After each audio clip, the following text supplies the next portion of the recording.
ನಾನು ಇಲ್ಲಿ ನಿಲ್ಲುವುದಕ್ಕೆ ಕಾರಣೀಭೂತರಾದ ನನ್ನ ಹೆತ್ತ ತಂದೆ ಅಪ್ಪ ಬನ್ನಂಜೆ ಗೋವಿಂದಾಚಾರ್ಯರಿಗೆ ವಂದಿಸಿ ನನ್ನನ್ನು ಕೆತ್ತಿ ಶಿಲ್ಪರೂಪಕ್ಕೆ ತಂದು ತಾನು ಮರೆಯಲ್ಲೇ ಉಳಿದಿರುವ ನನ್ನ ಗುರುಗಳಾದ ಸತ್ಯಕಾಮರನ್ನು ನಮಸ್ಕರಿಸಿ ಪರಮಪೂಜ್ಯರಾದ ಸ್ವಾಮೀಜಿಯವರ ಪದತಲಕ್ಕೆ ಬಾಗಿ ನಮಿಸಿ ಆಶೀರ್ವಾದ ಬೇಡ್ತಾ ಇಷ್ಟು ಒಳ್ಳೆಯ ಒಂದು ಅದ್ಭುತ ಕಾರ್ಯಕ್ರಮ ಮಾಡುವ ಮನಸ್ಸನ್ನು ಇಟ್ಟುಕೊಂಡು ಹೊರಟ ಇಬ್ಬರು ಸಹೋದರರ ಈ ಧೀಮಂತ ಪ್ರಯತ್ನಕ್ಕೆ ನಮಿಸಿ ಅದಕ್ಕೆ ಪೂರಕವಾಗಿ ಎಲ್ಲ ರೀತಿಯ ಆರ್ಥಿಕ ಮಾನಸಿಕ ಮತ್ತು ಇತರ ಸಹಾಯಗಳನ್ನು ಮಾಡಿದ ಅಷ್ಟು ಮಹನೀಯರಿಗೂ ಕೂಡ ವಂದಿಸಿ ಇಷ್ಟು ಪ್ರೀತಿಯಿಂದ ಇಂಥ ಕಾರ್ಯಕ್ರಮಕ್ಕೆ ಬಂದು ಇಷ್ಟು ಹೊತ್ತು ಶಾಂತವಾಗಿ ಎಲ್ಲವನ್ನು ಆಲಿಸ್ತಾ ಇರುವ ಸಕಲ ಬಂಧು ಬಳಗಕ್ಕೂ ಹಿರಿಕಿರಿಯ ಎಲ್ಲ ಪದತಲಗಳಿಗೂ ಹಣೆ ಹಚ್ಚಿ ನಮಸ್ಕಾರ.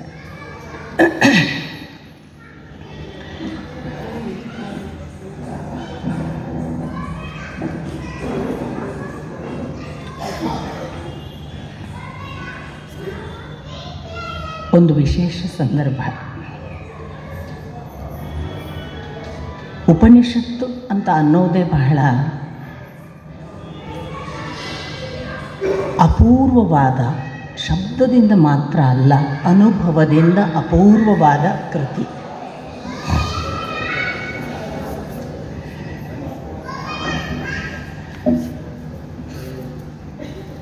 ಒಬ್ಬರಿಗೆ ಎಲ್ಲೋ ಹೋಗಬೇಕಾಗಿರುತ್ತೆ ಅಂದ್ಕೊಳ್ಳಿ. ಇತ್ತೀಚಿನ ದಿನಮಾನಗಳ ಆಧುನಿಕ ತಂತ್ರಜ್ಞಾನದ ಬೆಳವಣಿಗೆಯಿಂದ ನಾವೇನು ಮಾಡ್ತಿದ್ದೀವಿ ಅಂತಂದರೆ, ನೀವು ಗೂಗಲ್ ಮ್ಯಾಪ್ ಹಾಕಿ ಅದು ನಿಮ್ಮನ್ನು ಆ ದಾರಿಯಲ್ಲಿ ಮುಟ್ಟಿಸುತ್ತೆ ಅಂತ. ನಾವು ಗೂಗಲ್ ಮ್ಯಾಪ್ ಹಾಕ್ತೀವಿ, ನಮ್ಮ ಗಂತವ್ಯವನ್ನು ಹೋಗಿ ಸೇರ್ತೀವಿ. ಇನ್ನೊಂದು ಕ್ರಮ ಇದೆ. ತುಂಬ ಕಾಳಜಿ ಇರುವವರು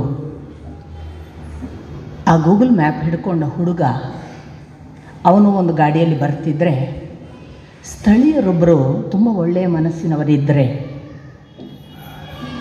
ಅವರಿಗನ್ನಿಸುತ್ತೆ ಆ ಗೂಗಲ್ ಮ್ಯಾಪ್ ಕೆಲವೊಮ್ಮೆ 2-3 ದಾರಿ ತೋರಿಸುತ್ತೆ. ಅವನು ಎಲ್ಲಿಯಾದರೂ ತಪ್ಪು ದಾರಿ ಹಿಡಿದ್ರೆ ಕೆಟ್ಟ ರಸ್ತೆಗೆ ಹೋಗಬಹುದು. ಒಳ್ಳೆಯ ದಾರಿಯಲ್ಲಿ ಕರ್ಕೊಂಡು ಹೋಗುವ ಹಾಗೆ ನಾನು ಮುಂದಿಂದ ಸ್ಥಳೀಯನಿರೋದ್ರಿಂದ ನಾನು ಮುಂದಿನಿಂದ ಮಾರ್ಗದರ್ಶನ ಮಾಡಲಿಕ್ಕೆ ಅವನನ್ನು ಎದುರಿನಿಂದ ನನ್ನ ವಾಹನದ ಮೂಲಕ ಮಾರ್ಗದರ್ಶನ ಮಾಡ್ತಾ ಕರ್ಕೊಂಡು ಹೋಗ್ತೀನಿ ಅಂತ ಇನ್ನೊಂದು ಮನಸ್ಸು. ಈ ಎರಡರಲ್ಲಿ ಒಂದು ತಂತ್ರಜ್ಞಾನದ ಮೇಲೆ ಸಂಪೂರ್ಣ ಮನಸ್ಸಿಟ್ಟು ಆ ತಂತ್ರಜ್ಞಾನ ಇವನನ್ನು ಕರ್ಕೊಂಡು ಹೋಗುತ್ತೆ ಅನ್ನುವ ಮನಸ್ಸು. ಇನ್ನೊಂದು ಇಲ್ಲ, ತಂತ್ರಜ್ಞಾನ ಸರಿಯಾದ ಮಾರ್ಗದರ್ಶನ ಮಾಡಿದರೂ ಕೂಡ 3 ದಾರಿಗಳಲ್ಲಿ ಒಂದು ದಾರಿ ತಪ್ಪಿಸಿ ಏನಾದರೂ ಸಮಯ ವ್ಯರ್ಥ ಆಗಬಾರದು ಅನ್ನುವ ಕಾಳಜಿಯಿಂದ ಸ್ಥಳೀಯನೊಬ್ಬ ಅದಕ್ಕೆ ಪೂರಕವಾದ ತನ್ನ ಕಡೆಯಿಂದ ಏನು ಸಾಧ್ಯ ಆ ದಾರಿ ತೋರಿಸುವುದಕ್ಕೆ ಅನ್ನುವ ಪ್ರಯತ್ನ ಮಾಡುವ ಎರಡನೆಯ ಮನಸ್ಸು. ಇದು ಅಲ್ಲದ ಮೂರನೆಯದ್ದೊಂದಿದೆ. ಹೋಗಬೇಕು ಎಲ್ಲಿಗೆ ಅಂತಲೇ ಒಬ್ಬನಿಗೆ ಗೊತ್ತಿಲ್ಲ.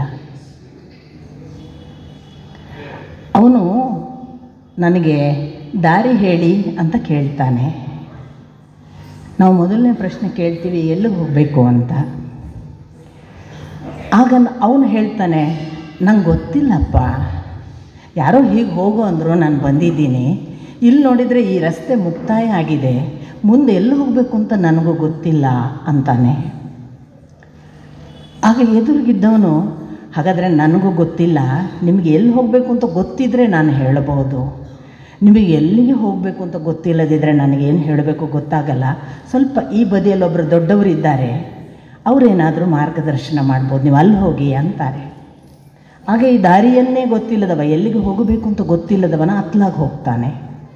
ಆ ದೊಡ್ಡವರು ಕೇಳ್ತಾರೆ, ಏನಪ್ಪ, ಯಾಕೆ ಬಂದು, ಎಲ್ಲಿಂದ ಬಂದು? ಅವನು ಹೇಳ್ತಾನೆ, ನನಗೆ ಎಲ್ಲಿಂದ ಬಂದಿದ್ದೀನಿ ಗೊತ್ತಿಲ್ಲ, ಎಲ್ಲಿಗೆ ಹೋಗಬೇಕು ಗೊತ್ತಿಲ್ಲ, ನಾನು ಹೀಗೆ ನಡ್ಕೋತಾ ಬರ್ತಾ ಇದ್ದೇನೆ, ದಾರಿ ಎಲ್ಲೆಲ್ಲೋ ಕರ್ಕೊಂಡು ಹೋದಲ್ಲಿ ನಡೆದಿದ್ದೇನೆ, ಈಗ ನಿಮ್ಮ ಹತ್ತಿರ ಬಂದಿದ್ದೇನೆ, ಓ ಹಾಗ, ಬಾ ಇಲ್ಲಿ ಕೂತ್ಕೋ. ಅಲ್ಲಿಂದ ಆರಂಭ ಆಗಿ ಅವನು ಎಲ್ಲಿಂದ ಬಂದಿದ್ದನೋ ಅಲ್ಲಿಗೆ ಮುಟ್ಟಿಸುವವರೆಗೆ ಜವಾಬ್ದಾರಿ ತೆಗೆದುಕೊಳ್ಳೋದಿದೆಯಲ್ಲ, ಅದು ಉಪನಿಷತ್ತು.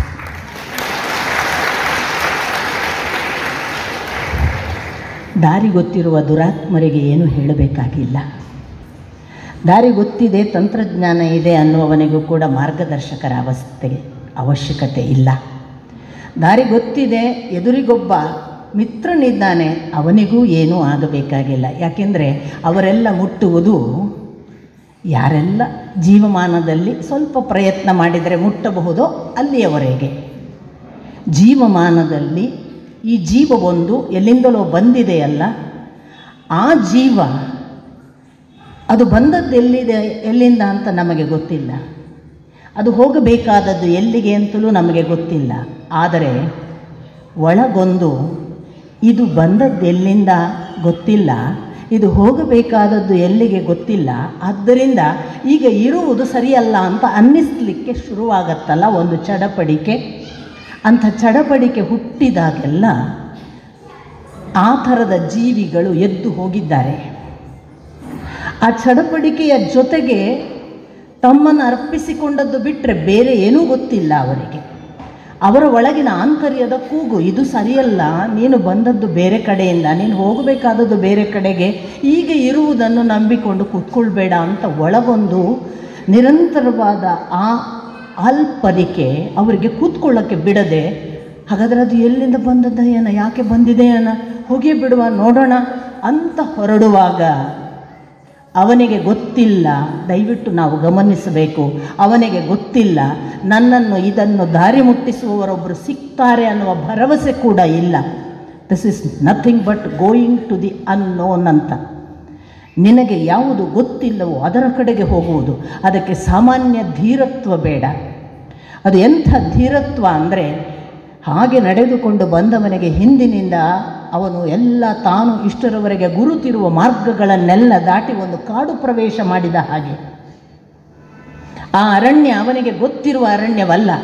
ಅವನ ಜೀವನದಲ್ಲಿ ಅವನು ಪರಿಪಾಠವಾಗಿ ಕಲಿತಂತಹ ಪ್ರಾಣಿ ಸಹವಾಸವೋ, ಆ ಜಗತ್ತಿನ ಜನಚರಗಳೋ, ಪ್ರಾಣಿಗಳ ಜೊತೆಗಿನ ಕ್ರಿಮಿಕೀಟಗಳು ಅವನಿಗೆ ಪರಿಚಿತವಲ್ಲ. ಆದರೆ ಅವನು ಕಾಡು ಹೊಕ್ಕಿದ್ದೇನೆ, ಇದು ನನ್ನ ದಾರಿ ಅಲ್ಲ ಅಂತ ಹಿಂದೆ ಸರಿಯುವುದಿಲ್ಲ. ಅವನು ಮುಂದೆ ಹೋಗ್ತಾನೆ. ಹೋಗುವಾಗ ಅವನು ನಿಲ್ಲುವುದಿಲ್ಲ. ಹೊರಟು ಹೋಗುವ ಹೊತ್ತಿಗೆ ಅವನ ಹಿಂದಿನಿಂದ ಒಂದು ಸಿಂಹ ಗರ್ಜನೆ ಕೇಳ್ತದೆ. ಅವನಿಗೆ ಒಂದೇ ಗೊತ್ತಿರ್ತದೆ, ಹಿಂದೆ ಸಿಂಹ ಅಟ್ಟಿಸಿಕೊಂಡು ಬಂದಿದೆ, ನಾನೀಗ ನನ್ನ ದೇಹದ ಸಹಿತವಾಗಿ ನಾನೀಗ ಆ ದಾರಿ ಮುಟ್ಟಬೇಕಾದರೆ ಈ ದೇಹವನ್ನು ಸಂರಕ್ಷಿಸಿಕೊಳ್ಳಬೇಕು. ಅದಕ್ಕೆ ಬೇಕಾಗಿ ಓಟ. ಆ ಓಡುವ ಹೊತ್ತಿಗೆ ಅದು ತುದಿಯ ಒಂದು ಬೆಟ್ಟದ ಶಿಖರಾಗ್ರದಲ್ಲಿ ಬಂದು ನಿಲ್ಲುವ ಹಾಗೆ ಅವನು ಓಡಿ ಬರ್ತಾನೆ. ಓಡಿ ಬಂದವನಿಗೆ ಹಿಂದಿನ ಗರ್ಜನೆ ಸಮೀಪ ಬರುವ ಗುರುತು ಕೇಳುತ್ತಿದೆ. ಇತ್ತ ಶಿಖರಾಗ್ರದ ಕೆಳಗೆ ನೋಡಿದರೆ ಆಳದ ಕಣಿವೆ ಇದೆ. ಎಷ್ಟು ಆಳದ ಕಣಿವೆ ಇದೆ ಅಂದರೆ ಅವನಿಗೆ ಗೊತ್ತಿಲ್ಲ. ಅವನು ಬಿದ್ದರೆ ಅವನ ಕೈಕಾಲು ಮುರಿತದೋ, ತಲೆ ಒಡಿತದೋ, ಬದುಕ್ತಾನೋ ಏನೋ ಗೊತ್ತಿಲ್ಲ.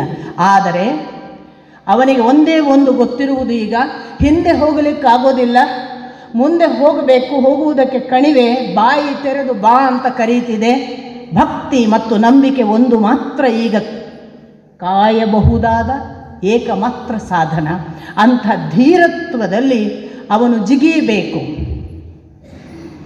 ಅವನ ಜೀವಿತಾವಧಿಯ ಆ ಕ್ಷಣ ಎಷ್ಟು ಅಂದರೆ, ಹಾರಿದಂದಿನಿಂದ ಆ ತಳ ಮುಟ್ಟುವವರೆಗೆ ಬದುಕಬಲ್ಲ.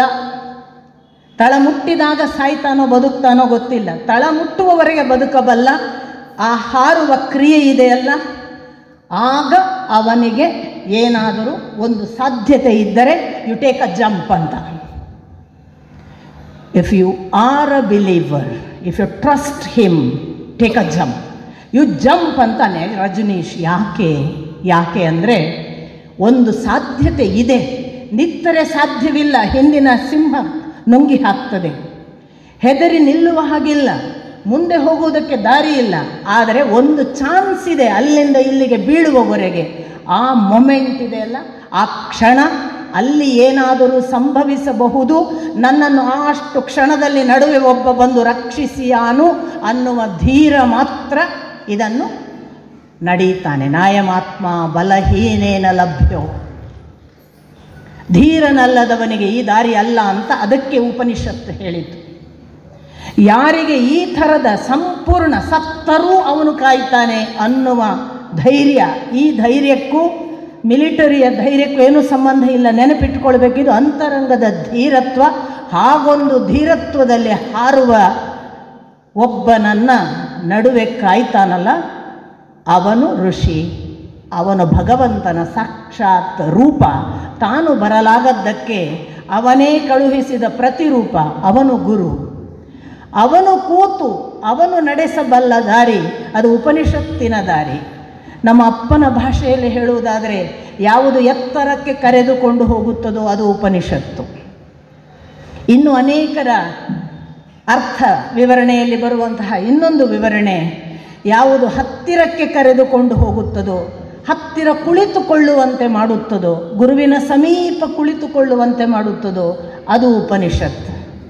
ನಾನು ಅಪ್ಪ ಹೇಳುವ ಅರ್ಥ ಮತ್ತು ಇತರರು ಕೊಡುವ ವಿವರಣೆ ಎರಡನ್ನೂ ಇಟ್ಟುಕೊಂಡು ಭಾವಿಸುವುದು, ಹತ್ತಿರಕ್ಕೆ ಕುಳಿತುಕೊಳ್ಳದೆ ಎತ್ತರಕ್ಕೆ ಹೋಗುವುದು ಹೇಗೆ? ಆ ಭಗವಂತನ ಹತ್ತಿರ ಕುಳಿತುಕೊಳ್ಳುವ ಹಸಿವು ಇದ್ದವನು ಮಾತ್ರ ಎತ್ತರಕ್ಕೆ ಏರಬಲ್ಲ. ಆ ಭಗವಂತನ ಹತ್ತಿರ ಕುಳಿತುಕೊಳ್ಳುವ ಹಸಿವುಳ್ಳವನಿಗೆ ಎತ್ತರಕ್ಕೆ ಕರೆದುಕೊಂಡು ಹೋಗಬಲ್ಲ ಭಗವಂತನ ಅಷ್ಟೂ ಸಾಧ್ಯತೆ ಉಪನಿಷತ್ತುಗಳಲ್ಲಿದೆ. ಉಳಿದವುಗಳಲ್ಲಿ ಇಲ್ಲವಾ ಅಂತ ಕೇಳಬಹುದು ನೀವು. ಉಳಿದವುಗಳಲ್ಲಿ ಇದೆ. ನಮ್ಮ ಭಾರತೀಯ ಪರಂಪರೆಯ ಯಾವುದರಲ್ಲೂ ಕೂಡ ಭಗವಂತನ ಎತ್ತರವನ್ನು, ಭಗವಂತನ ಸಾಧ್ಯತೆಯನ್ನು ತಿಳಿಸಲಾಗದ ಒಂದೇ ಒಂದು ಧರ್ಮಶಾಸ್ತ್ರ ಗ್ರಂಥವಿಲ್ಲ. ಆ ಮಾತು ಬೇರೆ. ಇಡೀ ಯಾವ ಧರ್ಮಶಾಸ್ತ್ರ ಗ್ರಂಥ ತೆಗೆದರೂ ಕೂಡ ನಿಮಗೆ ಒಂದಿಲ್ಲ ಒಂದು ಮೈಯಲ್ಲಿ ರೋಮಾಂಚನವೋ, ಒಂದು ಮಿಂಚು, ಒಂದು ಕಣ್ಣೀರು ಹನಿಸದ ಹಾಗೆ. ಆದರೆ ನಾವು ಎಲ್ಲೋ ಸತ್ತಿದ್ದೇವೆ ಅಂತ ಅರ್ಥ. ಪ್ರತಿ ಗ್ರಂಥಗಳಲ್ಲಿದೆ. ಓದ್ತಾ ಓದ್ತಾ ಕಣ್ಣೀರು ಬಂದು ಗಂಟಲು ಕಟ್ಟುತ್ತೆ. ಓದ್ತಾ ಓದ್ತಾ ರೋಮಾಂಚನ ಆಗಿ ನಿಮಗೆ ಅನುಭವಕ್ಕೆ ಬರುವಂತಹ ಯಾವುದೋ ವಿದ್ಯುತ್ ಸಂಚಾರ ಆಗುವಂತಹ ಎಷ್ಟೋ ಘಟನೆಗಳು ನಮ್ಮ ಭಾರತೀಯ ಪರಂಪರೆಯ ರಾಮಾಯಣದಲ್ಲಿವೆ, ಮಹಾಭಾರತದಲ್ಲಿವೆ, ಅಥವಾ 18 ಪುರಾಣದ ಎಲ್ಲ ಮೂಲೆಗಳಲ್ಲಿ ಇವೆ. ಆದರೆ ಉಪನಿಷತ್ತುಗಳಲ್ಲಿ ಅದು ರಹಸ್ಯವಾಗಿ ಇದೆ. ಯಾಕೆ ಅಂದರೆ ಅದು ಒಬ್ಬ ಜೀವಕ್ಕೆ ಜೀವ ಕೊಡಬಲ್ಲ ಇಬ್ಬರು ಹತ್ತಿರ ಕೂತು ಆ ಎತ್ತರದವನ ಹತ್ತಿರ ಹೋಗುವ ಬಹಳ ದೊಡ್ಡ ಪ್ರಯತ್ನ. ಹಾಗಾಗಿ ಅದನ್ನು ಬಹಳ ಬಿಚ್ಚಿಟ್ಟು ಹೇಳಿಲ್ಲ ಅಂದ ಮಾತ್ರಕ್ಕೆ ಬಹಳ ಮುಚ್ಚಿಟ್ಟಿದ್ದಾರೆ, ಕೆಲವರಿಗೆ ಮಾತ್ರ ಅಂತ ಪುಸ್ತಕ ದೂರ ಇಟ್ಟರೆ ಹರೀಶ ಭಟ್ಟರ ಇಷ್ಟೂ ಪ್ರಯತ್ನವೂ ಕೂಡ ವ್ಯರ್ಥ ಆದೀತು. ವಿಷಯ ಏನು ಅಂದರೆ, ಹರೀಶ ಭಟ್ಟರಿಗೆ 5 ವರ್ಷ ಈ ಗ್ರಂಥ ರಚಿಸಬೇಕು ಅಂತ ಕೂತಾಗ ಅವರಿಗೆ 150 ಕೃತಿಗಳನ್ನು, ಉಪನಿಷತ್ತಿನ ಹೆಸರಿನ 150 ಮೂಲ ಪ್ರತಿಗಳನ್ನಿಟ್ಟುಕೊಂಡು ಕನ್ನಡಕ್ಕೆ ಅನುವಾದಿಸುವ ಹೊತ್ತಿಗೆ ಅವರಿಗೊಂದು ಅನುಭವ ಆದದ್ದಿದೆಯಲ್ಲ, ಅದನ್ನು ನಾನು ನೀವು ಓದಿ ಅಥವಾ ನಾನೀಗ ನಿಮಗೊಂದು 50 ನಿಮಿಷದಲ್ಲಿ ಪರಿಚಯಿಸಿ ಖಂಡಿತ ಆಗೋದಿಲ್ಲ. ಬಹಳ ದೊಡ್ಡ ಅಪಚಾರ ನಮ್ಮಲ್ಲಿ ಕೃತಿಯ ವಿಷಯದಲ್ಲಿ. ನಾನು ಬಹಳ ವಿಶೇಷವಾಗಿ ಒಬ್ಬ ಅಣ್ಣನಾಗಿ ಈ ಕೆಲಸವನ್ನು ನಡೆಸ್ತಾ ಇರುವ ಆ ಮಂಜುನಾಥ ಬೆಳವಾಡಿಯವರನ್ನು ಬಹಳ ಪ್ರೀತಿಯಿಂದ ಗೌರವಿಸ್ತೇನೆ. ಯಾಕೆ ಅಂದರೆ ಒಂದು ಕಾರಣ ನನಗೆ ಅನ್ನಿಸ್ತು. ನೋಡಿ, ನಮ್ಮ ದೇಶದಲ್ಲಿ ನಾವೆಲ್ಲ ಬಹಳ ಮಾತಾಡ್ತೇವೆ ಕುಟುಂಬ ಪದ್ಧತಿ ಅದು ಇದು ಅಂತ. ಅಣ್ಣ ತಮ್ಮ ಚೆನ್ನಾಗಿರೋದು ದೇವರಾಣೆಗೂ ಸಿಗೋಲ್ಲ. ಬಹಳ ಬೂಟಾಟಿಕೆಯಿಂದ ಅಣ್ಣ ತಮ್ಮನ ಕೊಂಡಾಟಗಳು. ಆದರೆ ಒಬ್ಬ ಅಣ್ಣ ಮೇಲೆ ಬಂದರೆ ತಮ್ಮನಿಗೆ ಸಹಿಸೋದಿಲ್ಲ, ತಮ್ಮ ಮೇಲೆ ಬಂದರೆ ಅಣ್ಣ ಸಹಿಸೋದಿಲ್ಲ. ಒಬ್ಬ ತಮ್ಮ ಮೇಲೆ ಬರುವುದನ್ನು ಅಣ್ಣ ಬೆನ್ನು ತಟ್ಟಿ ಸಹಿಸ್ತಾನೆ ಅಥವಾ ಸಂತೋಷ ಪಡ್ತಾನೆ, ಕುಣಿತಾನೆ, ನಿಮ್ಮೆಲ್ಲರನ್ನು ಕರೆದು ಆ ಸಂಭ್ರಮವನ್ನು ಎಲ್ಲರ ಮುಂದೆ ಹಂಚಿಕೊಳ್ತಾನೆ. ಅಂದರೆ ಅದು ಶ್ರೀರಾಮ ಪರಂಪರೆ. ಅದು ಭರತನಿಗೆ ಪಾದುಕೆ ಕೊಟ್ಟು ಹೋಗು, ನನ್ನ ಪ್ರತಿನಿಧಿಯಾಗಿ ನಿನಗೆ ಇದೇ ಬೇಕು ಅಂತೀಯಲ್ಲ, ನಡೆಸುವಂತ ಶ್ರೀರಾಮಚಂದ್ರ ಭರತನನ್ನು ಕಳುಹಿಸಿಕೊಟ್ಟ ಪರಂಪರೆ. ಅಂಥದ್ದೊಂದನ್ನು ನೋಡಲಿಕ್ಕೆ ಸಾಧ್ಯ ಆಗುತ್ತಲ್ಲ. ಉಪನಿಷತ್ತಿನ ಈ ಹೆಸರಿನಲ್ಲಿ ಇಂಥದ್ದೊಂದು ಮಾದರಿ ಕೂಡ ಕೊಟ್ಟರಲ್ಲ, ನಾನು ಅದಕ್ಕಾಗಿ ಇಬ್ಬರನ್ನು ಅಭಿನಂದಿಸ್ತೇನೆ. ಎರಡನೇದು, ಬಹಳ ದೊಡ್ಡ ಕೆಲಸ ಇವತ್ತು ಆಗಿರುವ ಕೆಲಸ. ನಾನು ಅದಕ್ಕೆ ಹೇಳ್ತಾ ಇರೋದು, ಉಪನಿಷತ್ತೇ ಸಾಮಾನ್ಯ ವಿಷಯವಲ್ಲ. ಅಂಥ ಅಸಾಮಾನ್ಯ ವಿಷಯವನ್ನು 150 ಕೃತಿಗಳನ್ನು ಅವರೇ ಹೇಳ್ತಾರೆ. ನಾನು ಕೇಳಿದಾಗ ತೆಲುಗಿನಿಂದ ಕೂಡ ತಾಡವಾಲೆಗಳನ್ನು, ಅಂದರೆ ಅವರಿಗೆ ತೆಲುಗಿನ ಭಾಷೆಯೂ ಕೂಡ ಜನಜನಿತವಾಗಿ ಗೊತ್ತಿರುವ ಯಾವ ಭಾಷೆ ಇದೆ, ಆ ತಾಡವಾಲೆಯ ಭಾಷೆ ಯಾವುದಿದೆ, ಇದೆಲ್ಲ ಗೊತ್ತಿರಬೇಕಲ್ಲ. ಅದನ್ನೂ ತಿಳಿದುಕೊಂಡು ಅದರ ಜೊತೆಗೂ ತನ್ನ ಕೆಲಸವನ್ನು ಮಾಡಿ ಅಷ್ಟು ತಾಡವಾಲೆಗಳನ್ನು ತಾನು ಮತ್ತೆ ಬರೆಯುವ ಹೊತ್ತಿಗೆ ಇನ್ನೊಂದು ಬಹಳ ಸುಂದರವಾದ ವಿಷಯ ಏನು ಗೊತ್ತಾ, ಅಷ್ಟು ಉಪನಿಷತ್ತುಗಳನ್ನು ಅವರು ಕನ್ನಡಕ್ಕೆ ಅನುವಾದ ಮಾಡುವ ಹೊತ್ತಿಗೆ ಕನ್ನಡದ ಅನುವಾದಗಳು ಪುಟ್ಟ ಪುಟ್ಟ ವಾಕ್ಯ, ಅದು ಬಹಳ ವಿಶೇಷವಾದ ಒಂದು.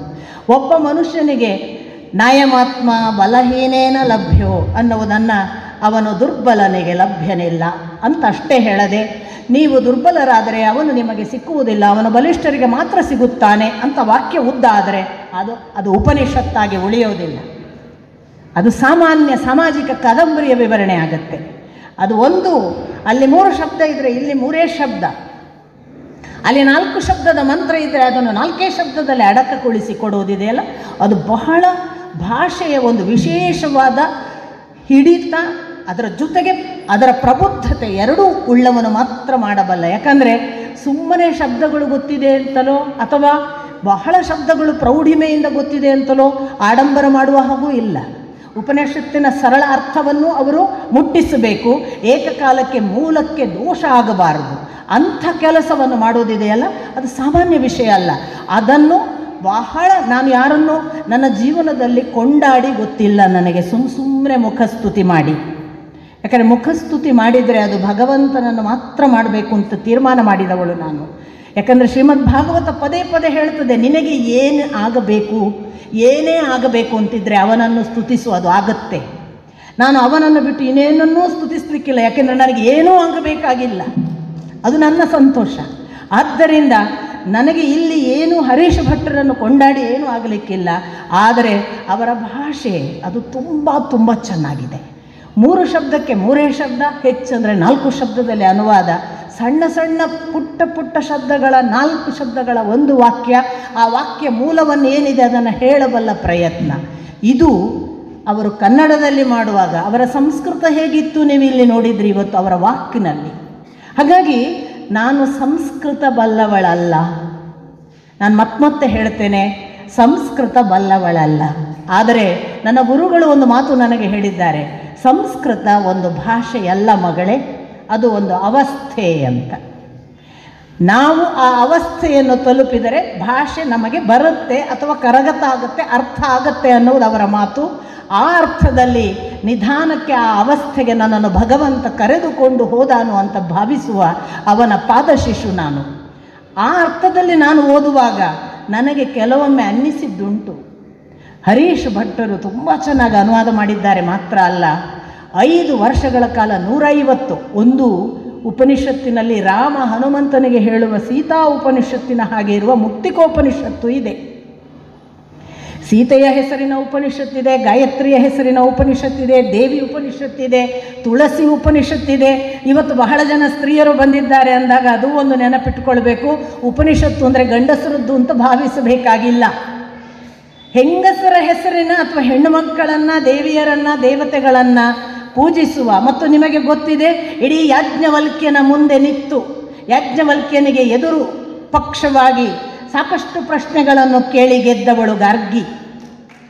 ಆ ಗಾರ್ಗಿ ಅಥವಾ ಅವರ ಜೊತೆಗೆ ಇದ್ದಂತಹ ಮೈತ್ರೇಯಿ, ಕಾತ್ಯಾಯನಿಯರು ಎಲ್ಲ ಯಾರೂ ಸಣ್ಣವರಲ್ಲ. ಋಷಿ ಪತ್ನಿಯರು ಅಂತ ಯಾರೆಲ್ಲ ಬದುಕಿದ್ದಾರಲ್ಲ ಅವರೆಲ್ಲ ಉಪನಿಷತ್ತನ್ನು ನಡೆದವರೇ.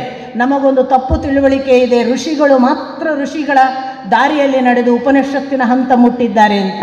ಅವರು ಎಲ್ಲರೂ ಕೂಡ ತಮ್ಮ ಪತ್ನಿಯನ್ನು ಜೊತೆಗೆ ಕರ್ಕೊಂಡು ಹೋಗಿದ್ದಾರೆ. ಆದ್ದರಿಂದಲೇ ಅವರ ಜೀವನದ ಕಡೆಯವರೆಗೂ ಕೂಡ ಆ ಋಷಿ ಪತ್ನಿಯರಿದ್ದರು. ಎಲ್ಲಕ್ಕೂ ಮಿಗಿಲಾಗಿ ಇವತ್ತಿನ ಆಧುನಿಕ ಕಾಲದಲ್ಲಿ ಇವತ್ತು ಋಷಿ ಪತ್ನಿಯರನ್ನು ಹೇಗೆ ನಾನು ಕೊಂಡಾಡಿದ್ದೇನಲ್ಲ, ಹಾಗೆ ಒಬ್ಬ ಹೆಣ್ಣು ಮಗಳ ಹತ್ರ ಉಪನಿಷತ್ತಿನ ಪರಿಚಯ ಮಾಡಿಸಬೇಕು ಅಂತ ಹರೀಶ್ ಭಟ್ಟರಿಗೆ ಅನ್ನಿಸಿತ್ತಲ್ಲ, ಇದು ನಾವು ಬೆಳೀತಾ ಇರುವ ಸೂಚನೆ. ಇದು ಕೇವಲ ಬನ್ನಂಜ ಗೋವಿಂದಾಚಾರ್ಯರ ಮಗಳಾದದ್ದರಿಂದ ಕರೆದದ್ದಾದರೆ, ಇದು ಕೇವಲ ಸತ್ಯಕಾಮರ ಮಗಳು ಅಥವಾ ಮಾನಸಪುತ್ರಿ ಅನ್ನುವ ಕಾರಣಕ್ಕೆ ಇದನ್ನು ಕರೆದದ್ದಾದರೆ ಅಂಥ ಪರಂಪರೆ ಕೂಡ ನಿಲ್ಲಲಿ. ಜನಸಾಮಾನ್ಯರ ಸ್ತ್ರೀಯರಲ್ಲೂ ಕೂಡ ಅಂಥ ಅನೇಕ ಸಾಮರ್ಥ್ಯಗಳಿವೆ. ಅದೆಲ್ಲವನ್ನು ಒಳಗೂಡಿಸಿಕೊಂಡು ಹರೀಶ್ ಭಟ್ಟರ ಕೃತಿ ಇದೆ. ಹರೀಶ್ ಭಟ್ಟರ ಕೃತಿಯಲ್ಲಿ ಅವರು ಒಂದು ಕಡೆ ಬಹಳ ನಾನೊಂದು ಅಪಚಾರ ನಡೆಯುತ್ತದೆ ಅಂತ ಹೇಳಿದೆ ಕೃತಿ ವಿಮರ್ಶೆಯಲ್ಲಿ. ಏನು ಕೃತಿ ವಿಮರ್ಶೆಯಲ್ಲಿ ಆಗುವ ದೊಡ್ಡ ಅಪಚಾರ ಅಂದರೆ, ವಿಮರ್ಶೆ ಮಾಡುವವರು ಮೊದಲನೆಯ ಪುಟದಿಂದ ಕೊನೆಯ ಪುಟದವರೆಗೆ ಇದರೊಳಗೆ ಏನೇನಿದೆ, ಅದರಲ್ಲಿ ಯಾವ ಯಾವ ಥರದ ವಿಶ್ಲೇಷಣೆ ಇದೆ, ಅದರಲ್ಲಿ ಅವರು ಹರೀಶ್ ಭಟ್ಟರ ಚಾಕಚಕ್ಯತೆ ಎಲ್ಲೆಲ್ಲ ಕಾಣ್ತದೆ, ಉಪನಿಷತ್ತಿನ ಸತ್ವಗಳು ಏನೇನು ಹೇಳ್ತವೆ ಅಂತೆಲ್ಲ ಭಾಷಣ ಮಾಡಿಬಿಟ್ಟರೆ, ನಾನು ಎಲ್ಲಿ ಅಂತಲ್ಲ, ಯಾವ ಕೃತಿ ವಿಮರ್ಶೆಯಲ್ಲೂ ನಾನು ಕೃತಿಯ ಒಳಗೆ ಏನಿದೆ ಅಂತ ಹೇಳೋದಿಲ್ಲ. ಆದರೆ ಕೃತಿ ಓದಿದವರಿಗೆ ಗೊತ್ತಿರುತ್ತೆ ನಾನು ಆ ಕೃತಿ ಓದಿ ಮಾತಾಡ್ತಿದ್ದೀನಿ ಅಂತ.